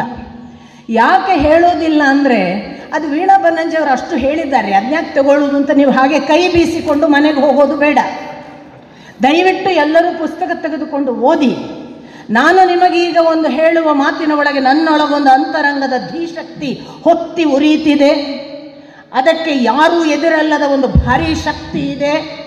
ಅದು ನಿಮ್ಮನ್ನು ಮತ್ತೊಬ್ಬರನ್ನು ನನಗೆ ತಂದು ನಿಲ್ಲಿಸಿದರೆ ಅಡ್ಡ ಆಗಬಾರದ, ಅಡ್ಡಿಯಾದರೆ ಹೆದರದ ಒಂದು ಒಳಗೆ ಭಾರೀ ಧೈರ್ಯವನ್ನು ಮತ್ತು ಭಗವಂತನ ಕಡೆಗೆ ಹೋಗುವ ಎಲ್ಲ ಸಾಮರ್ಥ್ಯವನ್ನು ಹೆಚ್ಚಿಸುವ ಹಾಗೆ ಆಗಿದೆ ಅಂತ ನಿಮಗನ್ನಿಸಿದ್ದರೆ ಅದಕ್ಕೆ ಈ ಉಪನಿಷತ್ತುಗಳ ಓದು ಕಾರಣ. ಆ ಓದಿನಿಂದ ನಮ್ಮ ಒಳಗಂಥದ್ದೊಂದು ಪರಿಣಾಮ ಆಗುತ್ತೆ. ಅನೇಕರು ಆಗಲೇ ಹೇಳಿದರು ನೋಡಿ, ಇಲ್ಲಿಯ ಒಬ್ಬರು ವಿದ್ವಾಂಸರು, ಯಾರ್ಯಾರೋ ಬೇರೆ ಬೇರೆಯವರ ಜರ್ಮನಿಗೆ ಹೋಗಿ ನಮ್ಮ ಧರ್ಮದ ಗ್ರಂಥಗಳನ್ನು ಓದಬೇಕಾಯಿತು ಅಂತ. ಎಷ್ಟು ಚೆನ್ನಾಗಿ ಯಾವುದನ್ನು ಕಿಡ್ನ್ಯಾಪ್ ಮಾಡಬೇಕು ಅಂತ ಅವರಿಗೆ ಎಷ್ಟು ಚೆನ್ನಾಗಿ ಗೊತ್ತಿದೆ ನೋಡಿ. ನಮ್ಮ ಒಳಿತನ್ನೇ ಕಿಡ್ನ್ಯಾಪ್ ಮಾಡಿದ್ದಾರೆ, ನಮಗೆ ಯಾಕೆ ಗೊತ್ತಾಗೋದಿಲ್ಲ? ನಮ್ಮ ಒಳಿತು ನಮ್ಮ ಮನೆಯ ಪಕ್ಕದಲ್ಲಿದೆ, ಒಮ್ಮೆ ಓಪನ್ ಮಾಡಿ ನೋಡಬೇಕು ಅಂತ. ನಮ್ಮ ಅಂತರಂಗದ ಒಳಗೆ ಇದೆ. ನಾನು ಇನ್ನೂ ಸ್ಪಷ್ಟ ಹೇಳ್ತೀನಿ, ನಾನು ಆಗಲೇ ಅದನ್ನೇ ಹೇಳಿದ್ದು. ಒಬ್ಬ ಹುಚ್ಚನಿಗೆ ದಾರಿ ಕೇಳಿ ಅಥವಾ ಅವನತ್ರವೇ ಹೇಳಿ ಎಲ್ಲಿ ಹೋಗುವುದು ಅಂತ ನಗ್ತಾನೆ ಅವನು. ಅಂಥ ಹುಚ್ಚು ಅವಸ್ಥೆಯಲ್ಲಿ ಕೂಡ ಉಪನಿಷತ್ತಿನ ಋಷಿಗಳು ಹುಟ್ಟಿಕೊಂಡಿದ್ದಾರೆ. ಉಪನಿಷತ್ ಋಷಿಗಳಿಗೆ ಅಂತರಂಗದಲ್ಲೊಂದು ಕಿಚ್ಚು ಹುಟ್ಟಿದರಾಯಿತು. ಆ ಕಿಚ್ಚು ಜಗತ್ತಿಗೆ ಹುಚ್ಚನ ಹಾಗೆ ಕಾಣಿಸಬಹುದು. ಆ ಥರ ಅದಕ್ಕಾಗಿ ಈ ಉಪನಿಷತ್ ಭಾಷ್ಯ ಬರೆಯುವವರಿಗೆ ಅರ್ಹತೆಗಳು ಬೇಕಾಗಬಹುದು. ಉಪನಿಷತ್ ಋಷಿ ಹುಟ್ಟುವುದಕ್ಕೆ ಯಾವ ಅರ್ಹತೆಗಳು ಬೇಡ. ಅವನು ಯಾವ ದೊಡ್ಡ ಋಷಿಯ ಮಗನಾಗಬೇಕಾಗಿಲ್ಲ. ಅವನು ಯಾವ ಒಬ್ಬ ವೇದಾಂತಿಯೋ ವಿದ್ವಾಂಸನೋ ಜ್ಞಾನಿಯೋ ಆಗಬೇಕಾಗಿಲ್ಲ. ಅವನು ಪಡ್ಡೆ ಹುಡುಗರ ಹಾಗೆ ಕಾಣಬಹುದು, ಅವನೊಬ್ಬ ಕಿಲಾಡಿಯ ಹಾಗೆ ಇರಬಹುದು, ಅವನು ತೀರಾ ಒಬ್ಬ ಬೇಷರಮ್ಮು, ಈ ಲೋಕಕ್ಕೆ ಉಪಯೋಗ ಇಲ್ಲದ ನಿರುಪಯುಕ್ತ ಅನ್ನಿಸಬಹುದು. ಅವನೇನೋ ಮಾಡ್ತಿರ್ಬಿಡ್ತಾನೆ. ಅವನೊಬ್ಬ ದೊಡ್ಡ ಉಪನಿಷತ್ ಋಷಿಗಿಂತ ಮೀರಿದ ಒಬ್ಬ ಜ್ಞಾನಿಯಾಗಿ ಕಾಣಿಸಿಕೊಳ್ತಾನೆ. ಅವಧೂತ ಪರಂಪರೆ ಅಂತ ಅದಕ್ಕೆ ಹೆಸರು. ಅದನ್ನೇ ಅವಧೂತ ಉಪನಿಷತ್ತು ಅಂತಲೂ ಒಂದು ಮಾತು ಇಡೀ ಅವಧೂತರು ಹೇಗಿರ್ತಾರೆ ಅನ್ನುವ ವಿವರಣೆಯನ್ನು ಕೊಡುತ್ತೆ. ಯಾಕೆ ಈ ಮಾತು ಹೇಳ್ತೇನೆ ಅಂತಂದರೆ, ನಮಗೆ ಉಪನಿಷತ್ತಿನ ಬಗ್ಗೆ ಅಪಕಲ್ಪನೆಗಳು ಬೇಡ. ಅದು ನಮ್ಮ ಸರಕಲ್ಲ, ದೊಡ್ಡವರದ್ದು, ವಿಜ್ಞಾನಿಗಳದ್ದು, ವೇದಾಂತಿಗಳ ಸತ್ತು ನಮ್ಮದಲ್ಲ ಅಂತ ದಯವಿಟ್ಟು ಭಾವಿಸಬೇಡಿ. ಪ್ರತಿ ಮನೆಯ ತನ್ನ ಪಾಡಿಗೆ ಅಡುಗೆ ಮಾಡುವ ಒಬ್ಬ ಹೆಣ್ಮಗಳ ಮನೆಯಲ್ಲಿ ಅವಳು ಮಾತನಾಡಿದ್ದು ಉಪನಿಷತ್ ಆಗಬಹುದು. ಅವಳು ಊಟ ಬಡಿಸುವಾಗ ಊಟದ ತುತ್ತಿನಲ್ಲಿ ಅವಳು ತೋರುವ ದೈವಿ ಪ್ರೇಮದಲ್ಲಿ ಅವಳೊಬ್ಬ ಉಪನಿಷತ್ ಋಷಿಯನ್ನು ಸಾಕ್ಷಾತ್ ಆವಿರ್ಭವಿಸಿ ಮಗುವನ್ನು ಬೆಳೆಸ್ತಿರಬಹುದು. ಇಂಥ ಮುಖಗಳನ್ನು ದಯವಿಟ್ಟು ಬಿಟ್ಟರೆ ನಾವು ಈಗ ಏನನ್ನು ಹೇಳಿದೆವಲ್ಲ, ನಮ್ಮ ದೇಶದಲ್ಲಿ 150 ಉಪನಿಷತ್ತುಗಳಷ್ಟೇ ಅಲ್ಲ, 180 ಇದೆ, 200ಕ್ಕೂ ಮೇಲಿದೆ. ಈ ಸಂಖ್ಯೆಗೆ ಸೀಮಿತಗೊಳಿಸಬೇಕಾದೀತು. ಉಪನಿಷತ್ತು ಆ ಕಾಲಕ್ಕೆ ಮುಗಿಯುವ ವಸ್ತುವಲ್ಲ, ನೆನಪಿಟ್ಟುಕೊಳ್ಳಬೇಕು. ರಜನೀಶ್ ಕೂಡ ಒಬ್ಬ ಉಪನಿಷತ್ಕಾರ, ರಮಣರು ಒಬ್ಬ ಉಪನಿಷತ್ಕಾರರು, ಶ್ರೀರಾಮಕೃಷ್ಣೋಪನಿಷತ್ ಅಂತ ರಾಮಕೃಷ್ಣರನ್ನು ಕರೆಯಬೇಕು ನಾವು. ವಿವೇಕಾನಂದರು ಒಬ್ಬ ಉಪನಿಷತ್ಕಾರರು. ಯಾಕಲ್ಲ, ಒಂದೊಂದು ಕಾಲಘಟ್ಟಕ್ಕೆ ಒಬ್ಬೊಬ್ಬ ತನ್ನ ಅನುಭವದ ಪ್ರಮಾಣವನ್ನು ಕೊಡ್ತಾನೆ. ಅನುಭವ ಮತ್ತು ಪ್ರಮಾಣ ಶಾಸ್ತ್ರ ಗ್ರಂಥಗಳ ಪ್ರಕಾರ ಬೇಕಾದದ್ದು. ಒಂದು ಅನುಭವ, ಇನ್ನೊಂದು ಅದನ್ನು ಶಾಸ್ತ್ರ ಗ್ರಂಥಗಳಲ್ಲಿ ಪ್ರಮಾಣ ಇದೆಯಾ, ನನ್ನ ಅನುಭವ ಕಲ್ಪನೆಯ ಭ್ರಮೆಯ ಅಂತ ತೂಗಿ ನೋಡಬೇಕು. ಪ್ರಮಾಣ ಇತ್ತು ಅಂತಂದರೆ ಶಾಸ್ತ್ರ ಗ್ರಂಥಗಳಲ್ಲಿ ಇದೆ ಅಂದರೆ ಅದು ಹೌದು, ನನ್ನ ಅನುಭವ ಸರಿ ಅಂತ. ಇದನ್ನು ದಾಟಿದ್ದೊಂದಿದೆ, ಅದಕ್ಕೆ ಹೆಸರು ಪ್ರತ್ಯಕ್ಷ ಅಂತ. ಅದು ಪ್ರಮಾಣವೂ ಅಲ್ಲ, ಅದು ಅನುಭವವೂ ಅಲ್ಲ, ಪ್ರತ್ಯಕ್ಷವಾಗಿ ಕಂಡದ್ದು ಆಗಿಬಿಟ್ಟಿದೆಯಪ್ಪ. ಅಂಥ ಅನೇಕ ಉಪನಿಷತ್ತನ್ನು ರಚಿಸಿದ, ಹುಟ್ಟಿಸಿದ ಮಹಾನುಭಾವರು ನಮ್ಮ ಮಧ್ಯೆಯೇ ಇರಬಹುದು. ಅವರನ್ನು ಈಗ ನಮ್ಮ ಜೊತೆಗೆ ಬದುಕುವ ಕಾಲಕ್ಕೆ ನಾವು ಹುಚ್ಚ ಅನ್ನಬಹುದು. 100 ವರ್ಷದ ಮೇಲೆ ಅವನೊಬ್ಬ ಉಪನಿಷತ್ತಿನ ಋಷಿಗೆ ಸದೃಶನಾದವ ಅಂತ ಹೇಳುವ ಎಲ್ಲ ಸಾಧ್ಯತೆ ಇದೆ. ನಾವೆಲ್ಲ ಅಂಥದ್ದೊಂದು ಉಪನಿಷತ್ತನ್ನು ಹುಟ್ಟಿಸಬಲ್ಲ ಸಾಮರ್ಥ್ಯವುಳ್ಳವರು. ದಯವಿಟ್ಟು ಅಪಾರ್ಥ ಮಾಡಿಕೊಳ್ಳಬೇಡಿ. ಪ್ರತಿಯೊಬ್ಬನ ಒಳಗೂ ಕೂಡ ಜೀವ ಇದೆ. ನೋಡಿ, ಅವರು ಒಂದು ವಿವರಣೆ ಕೊಡ್ತಾ ಹೇಳ್ತಾರೆ, 10 ದ್ವಾರಗಳು ಹೃದಯಕ್ಕೆ ಅಂತ. ಇದು ಒಂದು ಉಪನಿಷತ್ತಿನ ವಿವರಣೆ. ನಾವು ಯಾವ ಪ್ರಚಲಿತ ಉಪನಿಷತ್ತು ಅಂತ ಹೇಳ್ತೇವೆ ಅದಲ್ಲದ ಉಪನಿಷತ್ತುಗಳಲ್ಲಿ ಇರುವ ವಿವರಣೆಯನ್ನು ನಾನು ನಿಮಗೆ ಹೇಳೋದು. 10 ದ್ವಾರಗಳು ಹೃದಯಕ್ಕೆ ಅಂತ. ಈ 10 ದ್ವಾರಗಳು ಹೃದಯಕ್ಕೆ ಅನ್ನೋದನ್ನು ಇಟ್ಟುಕೊಂಡು ಅವರು ಅದಕ್ಕೆ ದೇಹದ ಶರೀರಶಾಸ್ತ್ರಕ್ಕೆ ಅನುಗುಣವಾಗಿ ಹೃದಯ ಅನ್ನುವುದಕ್ಕೆ, ನಮ್ಮ ದೈಹಿಕ ಹೃದಯಕ್ಕೂ ಕೂಡ 10 ಹೇಗೆ ದ್ವಾರಗಳಿವೆ ಅಂತ ಅನಾಲಿಸಿಸ್ ಮಾಡ್ತಾರೆ. ಸೊ ನಮಗೇನಾಗುತ್ತೆ, ಇದು ಅವರು ಕಂಡುಕೊಂಡ ಆಂತರಂಗಿಕ ಸತ್ಯದ ಒಂದು 10 ದ್ವಾರ, ಇನ್ನೊಂದು ಭೌತಿಕವಾದ ದೇಹ ಶರೀರದ 10 ದ್ವಾರ. ನನಗೆ ಆಗ ಅನ್ನಿಸಿತು ಅದನ್ನು ಓದ್ತಾ, ಬಹುಶಃ ಹೃದಯಕ್ಕೆ 10 ದ್ವಾರಗಳಿದ್ದದ್ದಕ್ಕೇನೆ ನಮ್ಮಲ್ಲಿ ದಶಾವತಾರದ ಕಲ್ಪನೆ ಬಂದಿರಬೇಕು. ಆಮೇಲೆ ನಾನು ಹೀಗೆ ಯೋಚನೆ ಮಾಡ್ತಾ ಹೋದೆ, ಭಾಗವತದಲ್ಲಿ 24 ಅವತಾರ, ಅದು 24 ಅಂತ ನಮ್ಮ ಅಪ್ಪ ಖಚಿತವಾಗಿ ಹೇಳುತ್ತಾರೆ. ಅದಕ್ಕೆ ಅವರು ಕೊಡುವ ಕಾರಣ ಪ್ರಕೃತಿ ತತ್ವಗಳು 24, ಆದ್ದರಿಂದ 24 ಅವತಾರ. ಇನ್ನೂ ಮುಂದುವರಿದು ನನ್ನ ಯೋಚನೆ ಬೆಳೆಯಿತು. ನಮಗೆ ಇರುವುದು ಭೌತಿಕವಾಗಿ ದೇಹದಲ್ಲಿ 9 ದ್ವಾರಗಳು. ನಮ್ಮನ್ನು ಕೆಡಿಸುವುದಕ್ಕೋ ಒಳಿತು ಮಾಡುವುದಕ್ಕೋ, ಒಳ್ಳೆಯದಕ್ಕೆ ಬಳಸಿದರೆ ಒಳ್ಳೆಯ ದ್ವಾರಗಳು, ಕೆಡಿಸುವುದಕ್ಕೆ ಬಳಸಿಕೊಂಡ್ರೆ ಕೆಡುವ ದ್ವಾರಗಳು. ಬಾಗಿಲು ತನ್ನಷ್ಟಕ್ಕೆ ಕೆಡುಕು ಅಲ್ಲ, ಒಳಿತು ಅಲ್ಲ. ಒಳಗೆ ಯಾರನ್ನು ಬರಲಿಕ್ಕೆ ಬಿಟ್ಟಿದ್ದೇವೆ ಅನ್ನೋದರಿಂದ ಬಾಗಿಲಿನ ಅರ್ಥಗಳು. ಹಾಗಾಗಿ ಅನರ್ಥ ಆಗುವಂತೆ ಬಳಸಿದರೆ ನಮ್ಮ 9 ದ್ವಾರಗಳು ಕೇಡಿನ ಮಾರ್ಗಗಳು. ನಮ್ಮ 9 ದ್ವಾರಗಳು ಕೂಡ ಭಗವಂತನಿಗೆ ಸೀಮಿತವಾಗಿ ಅವನ ಕಡೆಗೆ ಹೊರಟ್ರೆ ಅದು ನಮ್ಮನ್ನು ಉದ್ಧರಿಸುವ ಮಾರ್ಗಗಳು. ಆ 9 ದ್ವಾರಗಳಿಗೆ ಅನುಗುಣವಾಗಿಯೇ ನಮ್ಮಲ್ಲಿ ನವದುರ್ಗೆಯರ ಕಲ್ಪನೆ ಬಂತು ಅಂತ ಕಾಣ್ತದೆ. ಹೀಗೆ ಒಂದು ಕಡೆ 10 ದ್ವಾರ ಹೃದಯಕ್ಕಿದೆ ಅನ್ನುವುದಕ್ಕೆ ದಶಾವತಾರ ಬಂದಿರಬಹುದು. 24 ಪ್ರಕೃತಿ ತತ್ವಗಳಾದ್ದರಿಂದ 24 ಅವತಾರಗಳು. ನವದುರ್ಗೆಯರು ಬಹುಶಃ ನವದ್ವಾರವನ್ನು ನಮಗೆ ಸಂಯಮಕ್ಕೆ ತಂದು ಕೊಡುವುದಕ್ಕಾಗಿ, ನಮ್ಮನ್ನು ನವದ್ವಾರದಲ್ಲಿ ಏನಾದರೂ ತಪ್ಪಿದರೆ ಶಿಕ್ಷಿಸಲಿಕ್ಕಾಗಿ ಅವರ ಸೃಷ್ಟಿ. ಇದೆಲ್ಲ ಎಂಥ ಒಬ್ಬ ಮನುಷ್ಯನ ಇಡೀ ಜೀವಿತಾವಧಿಯನ್ನು ತನ್ನ ಕಣ್ಣು, ತನ್ನ ಕಿವಿ, ತನ್ನ ಮೂಗು, ತನ್ನ ಬಾಯಿ, ತನ್ನ ನಾಲಿಗೆ, ತನ್ನ ಪ್ರಾಣ, ತನ್ನ ಉಸಿರು, ತನ್ನ ಅಂತರ್ಗತವಾದ ಇಡೀ ಜೀವವನ್ನು ಹುಡುಕುವುದಕ್ಕೆ ಲೈಫ್ ಟೈಮನ್ನು ಮೀಸಲಿಡುವುದುಂಟಲ್ಲ, ಇದು ಮಾಡಿದರೆ ನಮಗೆಲ್ಲರಿಗೂ ಕೂಡ ಉಪನಿಷತ್ತು ಸಾಧ್ಯವಿದೆ. ಪುಸ್ತಕದಲ್ಲೇ ಇದೆ ಅಂತ ಭಾವಿಸುವುದು ಬೇಡ. ನಾವು ಕೂತರಾಯಿತು, ಅಂಥ ಉಪನಿಷತ್ತುಗಳೇ ಇವೆ. ಹೇಗೆ ಕೂತ್ಕೊಳ್ಳಬೇಕು, ಹೇಗೆ ಉಸಿರು ತೆಗೆದುಕೊಳ್ಳಬೇಕು, ಹೇಗೆ ನೋಡಬೇಕು, ಯಾವ ಹುಬ್ಬಿನ ಮಧ್ಯೆ ನೋಡಿದರೆ ಏನು ಪರಿಣಾಮ, ಕಿವಿಗೆ ತರ್ಜನಿ ಇಟ್ಟು ಉಸಿರಾಡಿದರೆ ಯಾವ ಉಸಿರು, ಆಗ ಬರುವ ನಾದ ಏನು, ಆ ನಾದಕ್ಕೆ ಏನರ್ಥ, ಒಳಗಿರುವ ಜೀವನನ್ನು ಹೊರಕ್ಕೆ ಕರೆದುಕೊಳ್ಳುವ, ಎಚ್ಚರಿಸಿಕೊಳ್ಳುವ ಜಾಗೃತಿ ಅವಸ್ಥೆ ಹೇಗೆ, ಎಲ್ಲವೂ ಕೂಡ. ಅಂದರೆ ನೋಡಿ, ನಮ್ಮಲ್ಲಿ ಭಾರತೀಯ ಪರಂಪರೆಯ ಇತ್ತೀಚಿನ ದಿನಮಾನದವರೆಗೂ ಕೂಡ ಒಂದು ದುರಂತ ಏನು ಅಂದರೆ, ಸುಳ್ಳು ಹೇಳುವವರದ್ದೇ ಒಂದು ದೊಡ್ಡ ಸಂತೆ ಇದೆ. ಅವರು ಸುಳ್ಳು ಹೇಳುವುದನ್ನೇ 10 ಬಾರಿ 20 ಬಾರಿ ಹೇಳಿ ಸತ್ಯ ಅಂತ ಮಾಡ್ತಾರೆ. ಉಲೂಕನ ಸಂದರ್ಭ ನಿಮಗೆ ಗೊತ್ತು. ಸಂದೇಶವಾಹಕನಾಗಿ ಉಲೂಕ ಬಂದಾಗ ದುರ್ಯೋಧನ ಅವನಿಗೆ ಹೇಳಿದ್ದೇನು ಅಂದರೆ 10 ಸಾರಿ ಹೇಳು ಅಂತ. ಅವರಿಗೆ ಬೇಜಾರಾಗುವಷ್ಟು ಸಾರಿ ಹೇಳು. ಏನು, ಭೀಮನನ್ನು ನಾವು ಕೊಲ್ತೇವೆ, ನಾವು ಅರ್ಜುನನನ್ನು ಬದುಕಲಿಕ್ಕೆ ಬಿಡೋದಿಲ್ಲ, ನಾವು ಕೃಷ್ಣನ ಮುಂದೆ ಏನು ಕೃಷ್ಣನನ್ನು ಅಲ್ಲ ಮಾಡಿ ಬಿಡ್ತೇವೆ, ಹೇಳ್ತಾ ಇರು ಅಂತ. ಹೇಳ್ತಾ ಇರು ಅಂದಾಗ ಭೀಮನಿಗೆ ಕೋಪ ಬಂತು. ಇವನೇನು ನನಗೆ ನನ್ನ ಮುಂದೆ ಮತ್ತೆ ಹೇಳ್ತಾನೆ, ಹೊಡೆದು ಬಿಡಿಬೇಕು ಇವನನ್ನು ಸಿಟ್ಟು ಬಂತು. ಅರ್ಜುನ ಹೇಳ್ತಾನೆ, ಅವನು ಯಾವನೋ ದೊರೆ ಹೇಳಿದ್ದನ್ನು ಉಚ್ಚರಿಸ್ತಾನೆ ಮಾರಾಯ, ನೀನು ಯಾಕೆ ಕೋಪ ಮಾಡ್ತಿ? ಆಮೇಲೆ ಅರ್ಜುನ ಕೊಡೋ ಉತ್ತರ, ನಾವು ದುರ್ಯೋಧನನನ್ನು ಒಂದರೆ ಕ್ಷಣದಲ್ಲಿ ಇಲ್ಲವಾಗಿಸ್ತೇವೆ. ಇಡೀ ಕೌರವ ಕುಲ ನಮ್ಮ ಮುಂದೆ ಸೋತು ಹೋಗ್ತದೆ. ಅಲ್ಲಿರುವ ನೀನು ತಿಳಿದ ಯಾವ ಬಲಿಷ್ಠರಿದ್ದಾರೆ ಅವರನ್ನು ನಾನು ಪುಡಿಗಟ್ತೇನೆ. ನನಗೆ ಕರ್ಣ ಸಾಟಿಯಲ್ಲ. ಭೀಮ ಒಂದರೆ ಕ್ಷಣದಲ್ಲಿ ಇಂಥವರನ್ನು ಉರುಳಿಸ್ತಾನೆ. ಎಲ್ಲ ಹೇಳಿದ ಮೇಲೆ ಅರ್ಜುನ ಹೇಳೋದು, ಇದನ್ನು ಒಂದೇ ಸಾರಿ ಹೇಳು ಅಂತ. ಯಾಕೆ ಗೊತ್ತಾ? ಸುಳ್ಳು ಹೇಳೋನು 10 ಸಾರಿ ಹೇಳಬೇಕಾಗ್ತದೆ. ನಮ್ಮದು ಸತ್ಯದ ಮಾತು ಒಂದೇ ಸಾರಿ ಹೇಳು. ಇದು ಉಪನಿಷತ್ತು. ನಮ್ಮದು ಸತ್ಯದ ಮಾತಾದರೆ ಅದು ಉಪನಿಷತ್ತು. ಅದನ್ನು ಯಾರು ಅಲ್ಲಗಳೆಯಲಿಕ್ಕೆ ಸಾಧ್ಯವೇ ಇಲ್ಲ. ನಾನು ಇವತ್ತು 4:30ಕ್ಕೆ ಬರ್ತೇನೆ ಅಂತ ತೀರ್ಮಾನ ಮಾಡಿ ಬಂದು ಬಿಡುವುದುಂಟಲ್ಲ, ಅದು ಉಪನಿಷತ್ತು. 4:30 ಆಗಲಿಲ್ಲ ರೀ, 5 ಆಯಿತು, ಕ್ಷಮಿಸಬೇಕು, ನಾನು ಉಪನಿಷತ್ತು ಮಾರ್ಗದಿಂದ ಇಳಿದೆ ಅಂತ ಅರ್ಥ. ಇದನ್ನು ಯಾಕೆ ಹೇಳ್ತೇನೆ ಅಂತಂದರೆ, ನಮ್ಮ ವಾಂಗ್ಮೇ ಮನಸ್ಸಿ ಪ್ರತಿಷ್ಠಿತ, ಮನೋಮೇ ವಾಚಿ ಪ್ರತಿಷ್ಠಿತಾಂ, ಒಂದು ಇನ್ನೊಂದಕ್ಕೆ ತೂಕವಿಲ್ಲದಿದ್ದರೆ, ಒಂದು ಇನ್ನೊಂದಕ್ಕೆ ಸರಿದೂಗದೇ ಇದ್ದರೆ ಅದು ವಾಕ್ಕಲ್ಲ, ಅದು ಮನಸ್ಸನ್ನು ಗೆದ್ದ ವಾಕ್ಕಲ್ಲ, ಅದು ಸತ್ಯದ ಕಡೆಗೆ ಕರೆದುಕೊಂಡು ಹೋಗುವ ಮಾತಲ್ಲ. ಸತ್ಯದ ಕಡೆಗೆ ಕರೆದುಕೊಂಡು ಹೋಗುವ ಮಾತನ್ನು ಒಬ್ಬ ಮನುಷ್ಯ 5 ವರ್ಷ ಕಾಲ ತಪಸ್ಸಿನ ಹಾಗೆ ಬರೀತಾನೆ ಅಂತಂದರೆ ಅಲ್ಲಿ ಬಂದು ನಿಂತು ಮಾತಾಡ್ತಿದ್ರು. ಎಷ್ಟು ನಯವಿನಯ! ಜೀವನದಲ್ಲಿ ನಯವಿನಯ ಯಾಕೆ ರೂಢಿಯಾಗ್ತದೆ? ನೀನು ಸೋಲುವುದಿಲ್ಲ ಅರ್ಜುನ, ಯಾಕೆ ಗೊತ್ತಾ?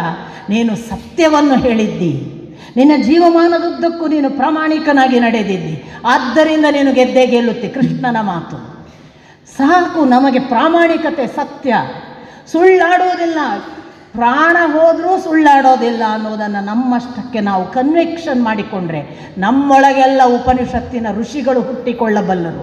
ನಾವು ನಾಳೆ ಉಪನಿಷತ್ ಋಷಿಗಳ ಹಾಗೆ ಬೆಳಗಬಲ್ಲೆವು. ನಮಗೆ ಬೇರೆ ಯಾವ ಕ್ವಾಲಿಫಿಕೇಷನ್ ಬೇಡ.